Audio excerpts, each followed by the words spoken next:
열두 제자의 이야기 7번째 시간입니다. 오늘 살펴볼 인물은 야고보입니다. 이 야고보의 일생을 한 문장으로 정리하면 야망이 있는 제자다라고 말할 수 있습니다. 그가 품은 야망이 어떻게 꽃을 피게 되는가, 그가 품은 야망이랑 예수를 만난 후에 어떤 변화된 야망으로 만져졌는가, 오늘 살펴보도록 하겠습니다. 먼저요, 이름부터 좀 정리할게요. 헷갈리기 쉬운 이름들이 성경에 많이 등장을 해요. 예수님의 12제자 가운데 야고보라는 이름을 가진 사람이 2명이 있어요. 한 사람은 오늘 본문에 나오는 세베대라는 아버지를 둔 세베대의 아들 야고보가 있어요. 성경의 다른 부분에 마가복음에는요, 또 다른 야고보가 등장을 하는데 그 야고보의 아버지는 알페오예요.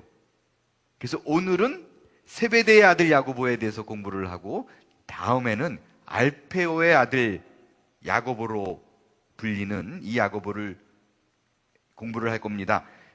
이 세베대의 아들 야고보는요, 이름하여 큰 야고보라고 우리가 흔히 불러요. 그리고 알페오의 아들은 작은 야고보라고 불립니다. 큰 야고보, 오늘 배울 큰 야고보는 어떤 사람이었는가? 오늘 성경을 기준으로 3가지로 살펴보겠어요. 첫 번째로요, 성격적인 부분. 갈갈갈갈갈갈 해요. 핫템퍼를 가진 사람이었었어요. 이 야고보는요, 요한복음을 쓴 요한하고 형제예요. 그래서 항상 야고보와 요한을 같이 묶어서 나와요. 그래서 우리가 혹시 지난주에 우리가 붙여줬던 그 별명을 기억하시나요? 예, 우레의 아들, Sons of Thunder. 우레의 선저라고, 그러니까 이 S가 붙은 게 우레의 아들들이에요. 그러니까 이 보아너게라는 Sons of Thunder, 그러니까 이게 보아너게라고 불리는 게, 이게 번역하면 우레의 아들들이에요. 그러니까 이 형제가 둘이 둘 다 목소리 크고 그냥 막 없고, 그리고 뒤끝 없다는 것처럼 막 행동하고, 뭐 그거 갖고 삐지고 그러냐, 뭐 형제가 똑같아요. 어떻게 그럴 수가 있는가? 둘이 뭐가 있어요? 그 형제가 어떻게 똑같을 수가 있냐 라는 부분에서요, 물론 유전자적인 DNA가 그럴 수도 있죠. 그리고 집안 분위기가, 목소리가 큰 사람들, 애들이 그럴 수 있어요. 근데 이게 환경적인 요인이 굉장히 적지 않습니다. 여러분, 우리가 12제자에 대해서 너무나 어슴푸레 알고 있기 때문에 잘못 알고 있는 부분들이 상당히 돼요. 일반적으로요, 12제자 그러면 제가 지난번에 말씀드렸지만 모두 다 순교했다 그러는데 요한은 아니었던 것처럼, 우리가 항상 모두 다 가난했다, 모두 다 배운 게 없었다. 근데 그것도 사실은 아니에요. 마태는 뭐 5개 국어를 할 정도로 공부를 많이 한 사람이었고, 그리고 오늘 주인공 야고보와 요한 부자였어요. 상당한 부자였었습니다. 그러니까 이 가난하고 못 배웠다 그래야지 이들이 쓰임 받은 게 너무 드라마틱하게 쓰여지게 하려고 그랬는지 너무 가난하다를 강조했는데, 대부분 가난했지만 안 그런 사람들이 있었는데, 그 중에 이 보아너스라고 불리는, 이 보아너게라고 불리는 우레의 아들들 야고보와 요한은 안 가난했었어요. 그 아버지가, 이 요한의 아버지 세베대가 상당히 부자였던 거를요, 성경에는 노골적으로 세베대가 있는데 그가 굉장히 부자였더라, 뭐 이런 말은 안 나와요. 안 나오는데 성경을 읽다 보면 가난하지 않은데 이거 말이 안 되는데, 이런 게 나온다고요. 어떤 부분에서 그러느냐, 일단 성경을 읽다 보면요, 큰 배가 있었어요. 그리고 일꾼들을 고용해서 고기 잡는 사업을 했었어요. 요한복음 18장에 보면 이 요한의 아버지 세베대가 정치적으로도 굉장히 인맥이 깊었어요. 정경유착이라 그러죠. 본래 돈 많은 경제인들은 정치인들하고 딱 결속이 되는 경우가 있어요. 정경유착. 그게 성경에 나옵니다. 이 세베대가, 그 아버지 세베대가 정치적으로 연결이 되어 있구나. 어떻게 알아요? 예수가 재판을 받을 때 요한과 베드로가 대제사장의 뜰에 들어가잖아요. 거기 아무나 못 들어가요. 여기 지금 하울링이 좀 막 이게 모니터가 있나요? 혹시? 하울링이 막 저한테는 일어나거든요. 예, 죄송합니다. 대제사장의 집들에 들어가는데 그냥 통과해요. 얼굴 보고 통과. 시몬 베드로와 요한복음 18장 15절이에요. 시몬 베드로와 또 다른 제자라고 돼 있잖아요. 여기 요한복음엔 이제 우리가 뒤에 설명을 우리 요한복음 강해 중이니까 설명을 할 거예요. 요한복음에는 요한이 이 책을 썼는데 요한이라고 이름을 쓰지 않아요. 항상 다른 제자라고 써요. 그래서 시몬 베드로와 또 다른 제자라고 하는 요 사람이 여기 요한이에요. 그러니까 베드로와 요한이 예수를 따르니 이 제자는 요한은 대제사장, 그러니까 힘 있는 사람과 아는 사람이라 예수와 함께 대제사장의 집들에 들어가고 얼굴 보고 통과했어요. 여러분 성경을 잘 보면요, 요한이 대제사장 집에 먼저 들어가고 베드로가 나중에 들어와요. 들어가서 내 친구라고, 그래서 나중에 들어옵니다. 여러분이 잘 아는 사건, 너 예수랑 같이 따라다니던 사람 아니야? 라고 했던 게 이때 여기서 벌어진 일이에요. 베드로는 밖에 있다가 딱 들어오니까 하인이 알아보고, 너 많이 본 얼굴인데? 너 예수랑 같이 다니던 무리 아니야? 이때 벌어진 사건입니다. 대제사장들에 드나들 정도로 인맥이 있었다는 것은요, 요한과 야고보의 아버지 세베대가 굉장히 영향력 있는 사람이라는 증거예요. 그렇기 때문에 부잣집 아들, 그러니까 당시에 부잣집 아들이라 그러면 또 정치적으로 힘 있는 사람이 백그라운드 뒤에 있었다 그러면 그냥 나머지는 다 아랫사람이에요. 안하무인. 그러니까 뭐 안 되면 소리 지르고 말해 그러고, 그러니까 얘네들 이 두 사람이 이 아이들이, 그러니까 세베대의 두 아들 야고보와 요한이 우레의 아들이라고 목소리가 막 크고 괄괄했던 게 집안이 힘이 있어서 그래요. 집안이 남 눈치 보지 않고 자랐어요. 자기가 하고 싶은 대로 하고 살았기 때문에 거칠 것이 없었는데, 당시에 이 정도의 경제력이 있는 사람이 왜 예수를 따라갔을까? 그죠? 아이러니예요. 부르심에 그물을 버려두고 배를 버려두고 따라가거든요. 이 부르심에 순종한 것이 어떻게 가능했는가? 가만히 있으면 가업 물려받아서 편하게 살 수 있어요. 어떻게 쫓아갔는가? 이런 부분에서 사실 우리는 이렇게 많이 묵상을 해요. 그래서 내가 갖고 있는 재물보다 예수의 귀한 가치를 보고 쫓아갔다. 우리도 그런 삶을 살아야 된다. 뭐 적용하는 건 나쁘지 않는데 사실 깊이 그 내막을 들여다보면 꼭 그렇지 않아요. 누가복음 5장에 보면요, 요 사건하고 병행되는 나란히 가는 구절이 있어요.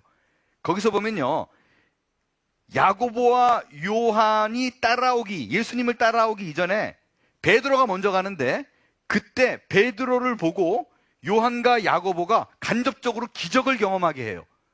예수님이 놀라운 사람이라는 것을 미리 알게 되는 사건이 나와요.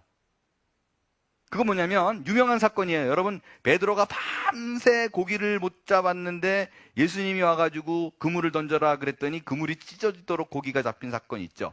그때 베드로가 어떻게 해요? 무릎을 꿇어요. 그리고 주여 나를 떠나소서 나는 죄인이로소이다 라고 하는 그 현장에 요한과 야고보가 있었어요. 어떻게 알 수 있느냐? 베드로가 그물이 이제 막 찢어지게 잡히니까 당황해서 또 다른 배를 불러서 고기를 나눠 실어요.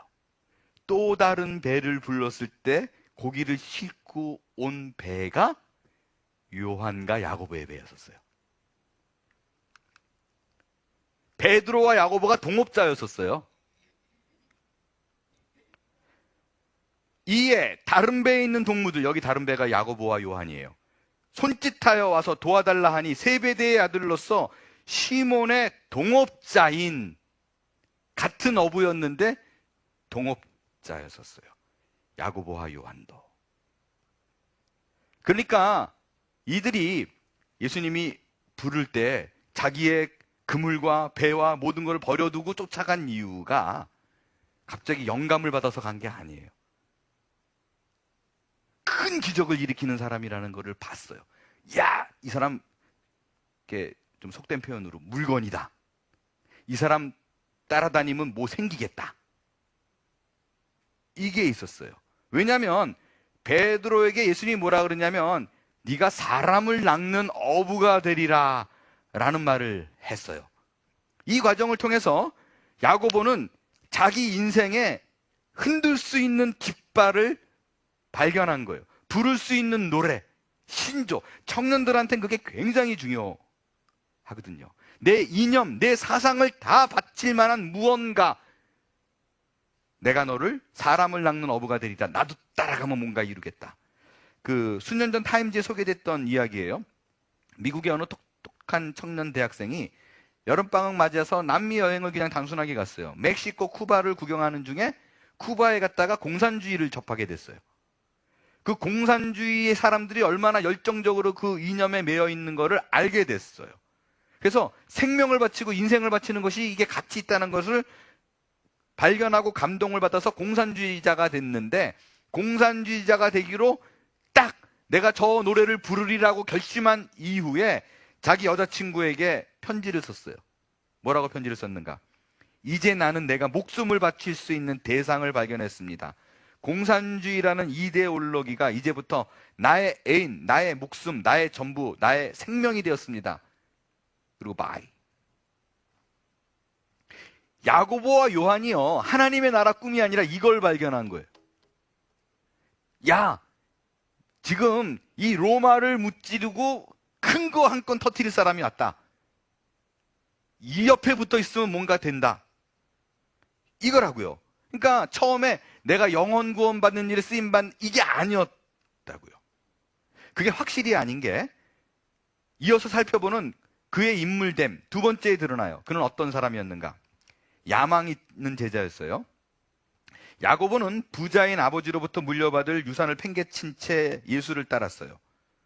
여러분, 먹고 살 걱정이 전혀 없는 그 사람이 굶주림이 많았던, 배고픈 일이 많았던 당시에 거대한 상속을 포기하고 갔다는 거예요. 여러분, 얼마나 야망이 컸는가를 알 수 있는 게, 이 예수님을 쫓아가면 내가 떨어질 떡고물들, 이게 지금 내가 누리는 것보다 작으면 절대로 갈 수가 없어요. 여러분, 그 마태 이 두 사람 말씀드린 대로 제외하고 대부분 가난했어요, 제자들이. 그래서 제자들은요, 이 몇몇을 제외하고는 예수님을 따라가서 그닥 손해볼 게 없는 사람들이에요. 일단 하루 세 끼 꼬박 먹을 수만 있으면 지금보다 나은 거예요. 그리고 예수님 따라다니면 뭔가 이렇게 권세를 행하잖아요. 근데 야고보와 요한은 아니에요. 그 정도로 하루 세 끼 먹고 사는 걸로는 안 쫓아가요. 특별히 야고보 입장에서는 장자예요. 아버지 거를 다 받을 수 있어요. 그러니까 이게 신앙으로 가든지 야망으로 가든지 이념을 쫓아가든지 이런 건데, 적어도 당시 신앙은 아니었어요. 돌아올 몫이 무엇인가에 대한 계산이 있었어요. 다시 말씀드리지만 그가 계산한 거는 정치적으로 돈은 가졌으니까 정치적으로 한 자리에 올라서는 거였어요. 이게 점점점 여러분 이걸 알고 나면 제가 이제 오늘 여러분이 아는 사건들을 다 얘기할 거예요. 그러면 이렇게 유리조각처럼 흩어져 있던 얘기들이 착착착착 모여서 하나의 줄기를 이룰 거예요. 다 찢어져 있었던 얘기들이. 자, 한 자리씩을 하겠다. 이게 너무나 분명한 이들의 야망이었던 게 어디서 드러나냐면요, 맨 처음에는 베드로, 안드레가 형제잖아요.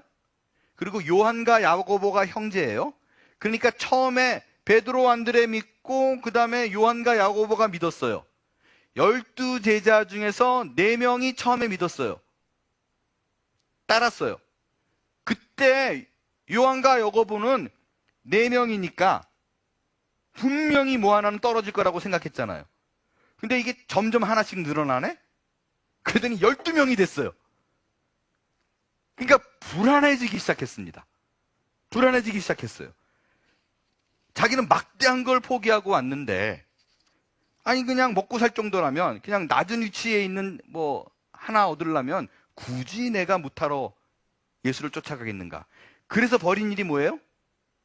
맞아요. 엄마를 내세워요. 어머니를 내세워서 예수님께 찾아가서 청탁을 합니다. 어머니가 예수님께 와서 절에서 뭐라 그래요? 예수께서 이르시되 무엇을 원하느냐? 엄마한테 물어보는 거예요. 그러니까 나의 이 두 아들을, 야고보와 요한을, 주의 나라에서 하나는 주의 우편에, 하나는 주의 좌편에 앉게 부탁하는 게 아니라 명하소서라 그러죠. 그러니까 이게 피해요. 집안 자체에 야망이 있어요. 그러니까 한 명은 우의정, 한 명은 좌의정을 시켜달라. 근데 그냥 이렇게 권하지 말고 오더를 내려라. 커맨드를 해라. 그냥 딱 못 박아달라. 픽스. 우의정, 좌의정. 그러니까 이런 상황을 두고 보면 아버지가 모든 걸 아들들이 버려두고 나가는데, 야, 한 명은 남아라라고 안 한 게 아버지도 밀어주는 중이에요. 장남이 집 나가는데 안 말려요. 자기 집안의 명예를 돈과 정치와 결탁해서 이제 수직 상승. 이 두 기록을 보면서 우리는 그 집안에 흐르는 피, 분위기, 추구하는 바가 뭔지 알 수 있어요. 항상 그렇잖아요. 돈 있는 사람은 그걸로 만족 안 해요. 제 친구 아버지가 말씀드렸듯이 변호사로 진짜 돈을 많이 벌었었거든요. 중학교 2학년 때 그 집에서 축구를 했었으니까. 그 집 마당에서. 근데 이게 수십 년 전 얘기인데요. 그 2선하고 3선 의원 도전하다가 30억을 빚졌어요. 그 빚을 지금 친구가 아직도 갖고 있어요. 이게 자꾸 눈덩이처럼 불어나가지고. 그러니까 돈이 저렇게 많으면 괜찮을 것 같은데, 그 친구 얘기가 그래요. 내가 너무너무 답답해가지고, 야, 니네 아버지 왜 그랬냐? 그랬더니 그게 안 된대요. 이 정치에 대해서 힘을 딱 한번 보고 나면 돈보다 훨씬 맛있는 게 정치, 권력이래요. 그러니까 지금 야고보 아버지 세베대 입장에서는 돈이 많지만 맨날 정치인들 수발 드는 게 싫은 거예요. 지금 자기 아들들에게 엄마가 와가지고 한 자리 주세요라고 말하는 그 상황이요. 얼마나 상황에 맞지 않냐면요. 어머니가 청탁하러 올 때 상황을 말하면서 그때라고 시작하잖아요. 그때가 언제인가? 이 앞에 구절들을 보면요. 20장 18절 19절을 보면요. 언제냐면 청탁할 때가 예수님이 심각하게 자기가 죽을 거를 말할 때예요. 쪽 있으면 죽는다라고 얘기하는데 그때 우리 아들을 높은 한 자리씩 해주세요. 여러분, 이 말은 지금 앞에서 예수님이 하는 말을 듣고 있다는 거예요? 안 듣고 있다는 거예요? 안 듣는 거예요. 자기가 말할 생각만 갖고 분위기만 있다가 언제 숨 쉬지? 언제 치고 들어갈까? 지금 딱 그 얘기예요. 야, 이게 우리 모습도 좀 다르지 않나 이런 생각이 들어요. 우리 교회는 그래도 진심인데 우리 아내랑도 얘기 많이 해요. 뭐 그런 경우를 많이 안 보는데 그냥 교회 나오는 이유가 그냥 오로지 날 주소서 그냥 어떻게 말씀대로 살 것인가, 진리가 무엇인가에 대한 고민도 없이 그냥 설교라든가 뭐 그런 걸 하나도 관심이 없고 오셔서 그냥 주소서 이런 기복적인 거. 다른 짓 막 하다가 축도 받을 땐 살짝 들어왔다가 나가고 뭐 이런 거. 예전엔 그런 거 많았거든요. 예전엔 정말 많았었어요. 꼭 요 지금 그 세베대의 아내, 나중에 이름 나와요. 야고보와 요한의 어머니. 근데 더 재밌는 건요. 예수님이 지금 분위기에 안 맞는 생뚱맞게 엉뚱한 소리 하잖아요. 그러니까 황당해가지고 물어요. 야, 너희가 지금 뭘 구하는지 모르는구나. 네가 정말로 너희들이 내가 마시는 잔을 마실 수 있느냐라고 묻죠. 예수님이 마시고자 하는 잔, 그게 뭐예요? 이제 십자가예요. 죽음이에요. 그랬더니 당당하게 Yes, sir! 그러잖아요. 예, 우리가 할 수 있습니다. 와인인 줄 알고. 할 수 있습니다. 그러니까 속 보이는 거예요. 어떻게든 잘 보여가지고 한 자리 땅을. 여러분, 만약에 예수님이 지금 물었잖아. 내가 마시려는 잔을 너희가 마실 수 있느냐? 십자가 같이 줄 수 있느냐? Yes, sir! 그럴 때 예수님이 오케이 그러고 이들 말을 행했으면 어떻게 해야 돼요? 그 세 개의 십자가 오른쪽에 야고보 왼쪽에 요한이 있어야 돼요. 그리고 예수님이 숨 넘어가기 바로 직전에 다 이뤘다가 아니라 나는 니들에게 약속을 지켰노라 이러고 끝내면 돼요. 여러분, 주님이 마시는 잔에 대한 묵상을 좀 깊이 할 수 있는 시간이 될 수 있기를 바랍니다. 마지막 세 번째예요. 야고보는 어떤 사람이었는가? 제자 중에 첫 번째로 제일 먼저 순교한 12명 중에 제일 먼저 순교한 사람이에요.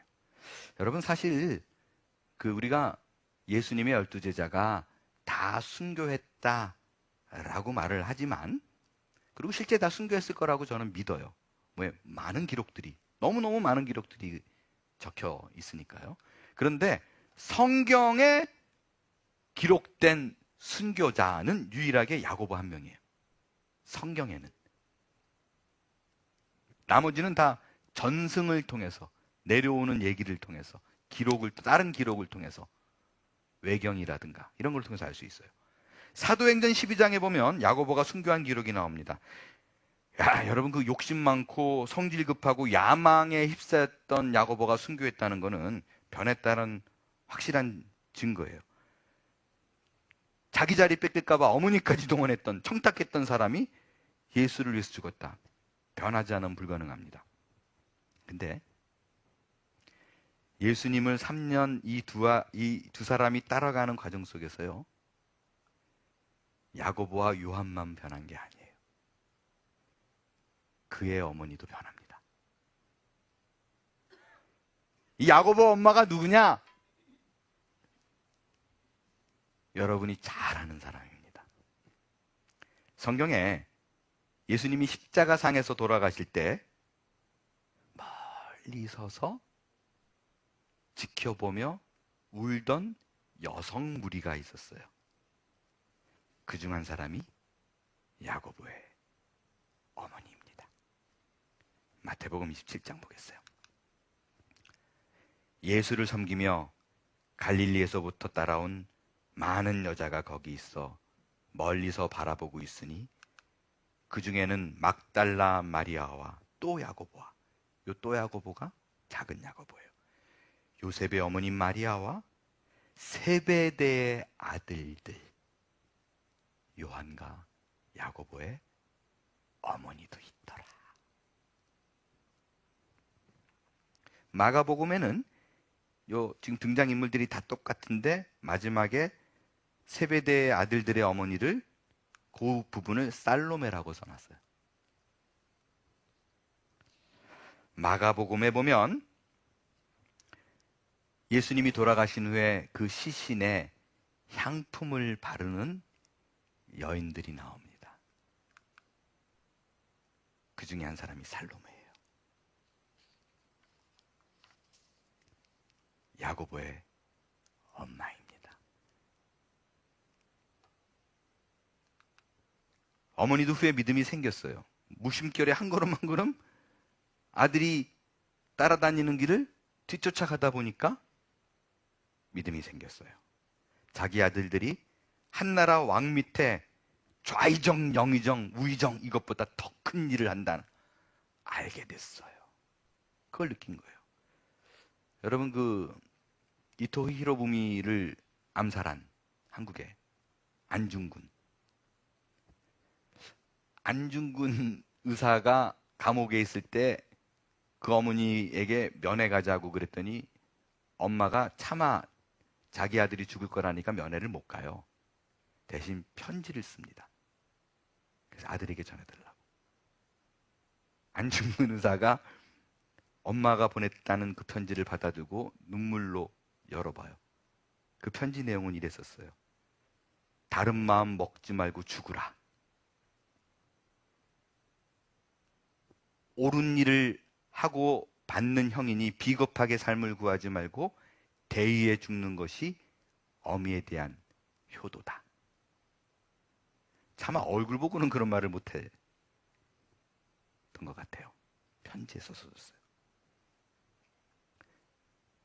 요한과 야고보의 엄마가 아들이 하는 일이 대의 중에 가장 대의다. 이거보다 큰 일이 없다라는 것을 알았어요. 아버지는 어땠는가? 많은 학자들이 아주 심플, 단순하게 얘기를 해요. 복음서에 이름을 썼다라는 것은 공동체 이론이었다는 거다. 그렇지 않으면 그냥 어디에 있는 이렇게 직업에 대한 얘기를 쓰거나 그러지, 정확하게 이름을 썼다라는 것은 초대교회 이론 중 한 사람이었다는 것이 분명하다. 여기에는 이견이 없어요. 그러니까 나중엔 온 가족이 예수를 믿는 집이 되었다는 것입니다. 아무튼 사도행전 12장에 보면 이 야고보의 죽음이 기록되어 있습니다. 때는 AD 44년이에요. 헤롯 왕이라고 되어 있는데, 이때는 예수님을 당시의 헤롯 왕이 아니라 헤롯 왕의 손자 헤롯 왕이에요. 이 헤롯 왕이 유대인의 환심을 사기 위해서 교회를 핍박하기 시작했어요. 그때 이거 골치 아파, 한 명을 죽여야겠다 라고 해서 타겟 삼은 게 야고보예요. 헤롯은 야고보를 잡아다가 칼로 야고보의 목을 베었어요. 참수, 비헤딩을 해요. 근데 그 다음에는 베드로를 잡는데 안 죽여요. 베드로는 그냥 감옥에 넣어요. 야, 우리는 수석 제자가 누구로 알고 있어요? 베드로죠. 그럼 우두머리를 쳐야 되잖아요. 근데 베드로는 살려두고 야고보는 죽였어요. 그래서 많은 학자들이 이렇게 얘기합니다. 야고보의 영향력이 훨씬 더 컸었다고. 성격이 또 괄괄괄 하잖아요. 그러니까 목소리 크고 팔로미 막 이러니까 위에서 볼 때는, 헤롯이 볼 때는 저 친구를 죽여야 돼요. 아주 위험한 거예요. 그래서 자기들이 보기에 가장 영향력 있는 제1의 사람, 야고보예요. 주 4세기에 살았던 교회 역사가 유세비우스가 쓴 교회사에 이런 내용이 있습니다. 그의 마지막 길, 야고보의 마지막 길을 이렇게 써놨어요. 야고보는 스페인에서 전도를 하고 있었다. 당시 여러분들 이들이 생각하는 땅끝은 스페인이었었어요. 땅끝까지 복음을 전하리라 그럴 적에 모두 다 어디를 생각하면 스페인까지였어요. 그래서 야고보가 땅끝에서 복음을 전하고 있는 거예요. 이때 야고보를 체포한 천부장은 야고보의 담대한 믿음, 법정 앞에서 호령하는 모습, 목소리가 컸다니까요. 우리의 아들. 눈빛 하나 흔들리는 당당한 모습에 깊은 감화를 받아요. 그래서 사형장으로 끌려가는데 마치 빌라도가 막 이거 안 되겠다 싶어가지고 막 애탔던 것처럼 자기가 큰일을 저질렀다고 생각하는 모양이에요. 그래서 쫓아갑니다. 그래서 야고보에게 자기를 용서해달라고 얘기해요. 그때 야고보가 기쁜 마음으로 그를 안아줬대요. 그러면서 이렇게 말했습니다. 우리 주 예수 그리스도의 평화가 형제님에게 임하기를 바랍니다. 그는 이미 평화를 갖고 있다는 뜻이에요. 그 길로 천부장도 회개하고 침례받고 예수 믿는 사람이 되었고, 나중에 천부장도 순교했다라는 기록이 있습니다. 여러분, 야고보는 우레의 아들이었어요. 예수님을 영접하지 않았던 사마리아인들에게 우리가 지지난주에 발표했어요. 요한, 같이 불벼락을 내리칠까요? 그런 핫템퍼였던 사람이, 뜨거웠던, 아주 성격이 괄괄했던 그가 마침내 예수님이 원하는 사람이 되었고, 그가 그렇게 추구했던 자기가 부를 수 있는 노래, 흔들 수 있는 깃발이 정치인이 아니라 예수가 됐어요.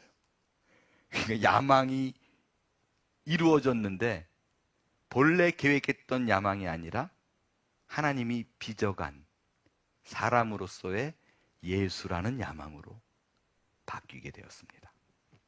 그리고 기꺼이 예수님을 위해 순교했어요. 우리에게도 그런 은혜가 있기를 바랍니다. 말씀을 마칠게요. 성경의 주석가 윌리엄 바클레이라는 분, 유명한 분이죠. 그분이 남긴 기록을 보니까 이런 기록이 있더라고요. 고대 로마의 동전 가운데 이런 그림이 있대요. 제가 설교 준비 중에 계속 찾았는데 못 찾았는데 바로 여기 앉아가지고는 찾았는데 담글 시간이 없었어요. 이렇게 있더라고요.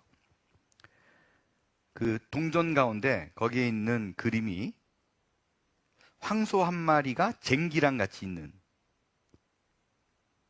그 뒤에 불 태우는 제단이 이렇게 있어요.